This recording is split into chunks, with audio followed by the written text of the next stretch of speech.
Hello everyone, my name is Christian Eschbach, and welcome to another one of my album reviews. Alright, this is going to be the last Pantera album I review, unless by some miracle I find my hands on the Pantera albums that even the band doesn't acknowledge as Pantera albums. The pre-Phil Ensemble days.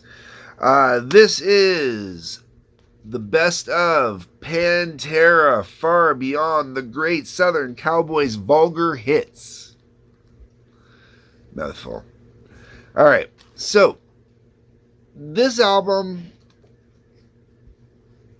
first off, I own this album long before I bought myself a copy of Far Beyond Driven Vulgar Display of Power or Reinventing the Steel. Okay, so basically I own Cowboys from Hell, I own Great Southern Trendkill, I own the live album, I own this one. That was my collection for years when it came to Pantera. I will state beyond the shadow of a doubt that when it comes to Pantera, I am just a greatest hits fan for the most part. This album actually works perfect for me.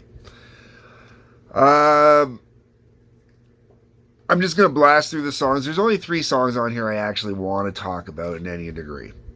So you got Cowboys from Hell, Cemetery Gates, Mouth for War, Walk, This Love, I'm Broken, Becoming, 5 Minutes Alone, Planet Caravan, Drag the Waters, Where You Come From, which I'm going to circle around back to, Cat Scratch Fever, which I'm going to circle back around to, Revolution Is My Name, I'll Cast a Shadow, Goddamn Electric, and Hole in the Sky, which I will circle back around to.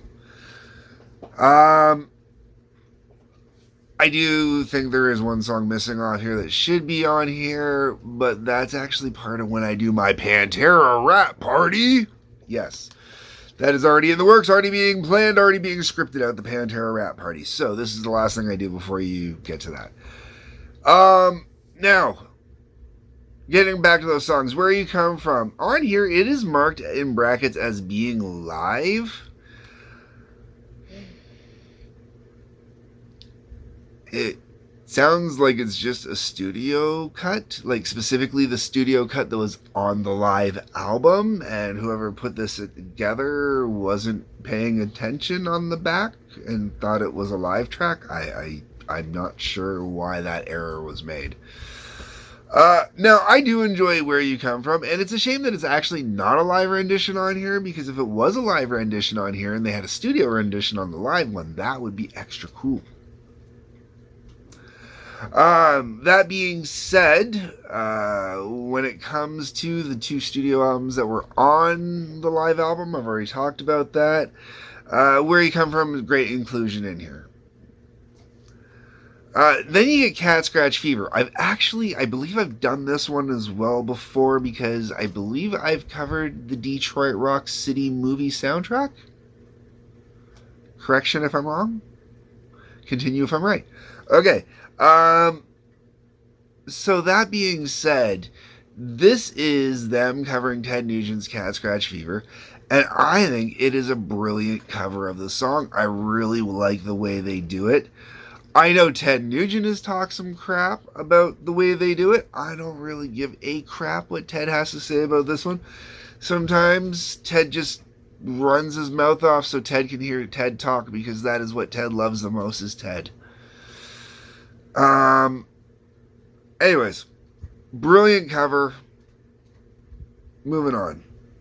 Last song on here, Hole in the Sky. Only song on here that technically is a original song, or a new song on here. Sorry, not an original, clearly, because it's Black Sabbath.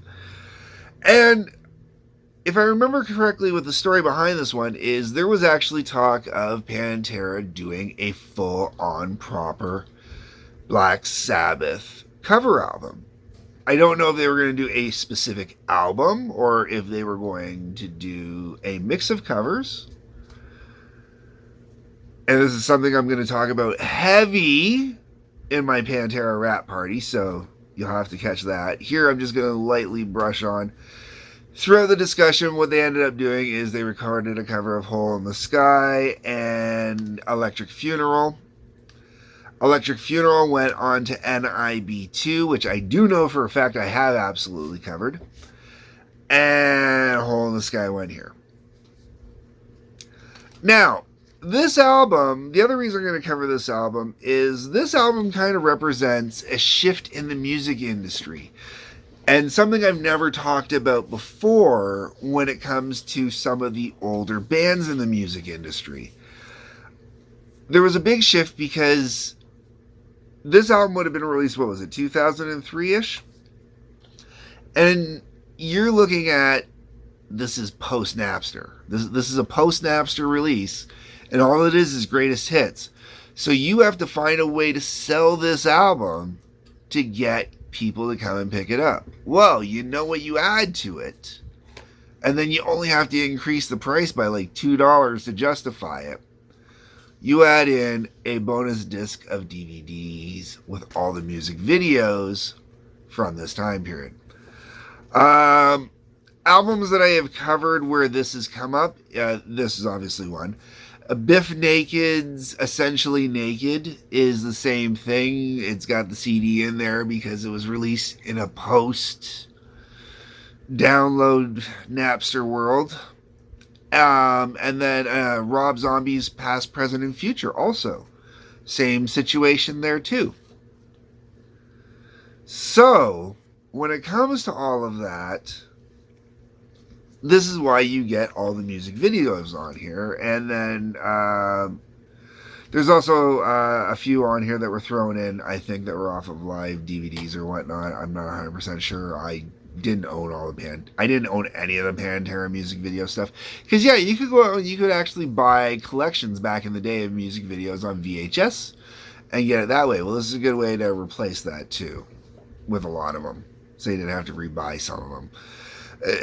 The music industry was really in bad shape at this point because of the downloading. Luckily, streaming was not a thing quite yet, but streaming was coming soon. It was coming real soon. Like, I mean, you could still stream at this point. It just wasn't as widely done. You could download videos, but you were still looking at dial-up, so downloading a video could really take a long time, you know. Not everywhere, but, you know, a lot of places anyways. So, anyways, folks, I'm rambling. This is why I own this album. It's pretty cool. I have not watched the DVD in forever. I'm going to be completely honest with you. I probably haven't watched the DVD since I first picked this up. Oh, man. Even going to do the review, I did not bother to put on the DVD because I remember the videos from back in the day, and they weren't anything special. It was just a way to justify getting kids to go out to buy this album, other than Cat Scratch Fever, which you could only find on the Detroit Rock City soundtrack, or Hole in the Sky. And Hole in the Sky to me would have been the big sell here because I already had the Detroit Rock City soundtrack. So yes, folks, if it were not for if I owned every Pantera album, let me summarize this up. If I owned every Pantera album prior to this one coming out, would I have gone out and bought this? Yeah, there's still a possibility I would have went out and bought it just to get Hole in the Sky, because Hole in the Sky is really good. I really dig it. But my not owning the rest of the albums is what actually justified it, because if you've watched my reviews for the albums, you can figure out pretty easy that I am just a greatest hits fan. Alright, that's it. I'm done. It's over. Let me know what you think. That's what the comment section is below. That's what the comment section below is for. So please, drop me a line. Let me know what you think. What are your favorite Pantera songs? Have you checked out the other videos? Are there songs that I definitely overlooked? It does happen sometimes. I don't know. Anyways.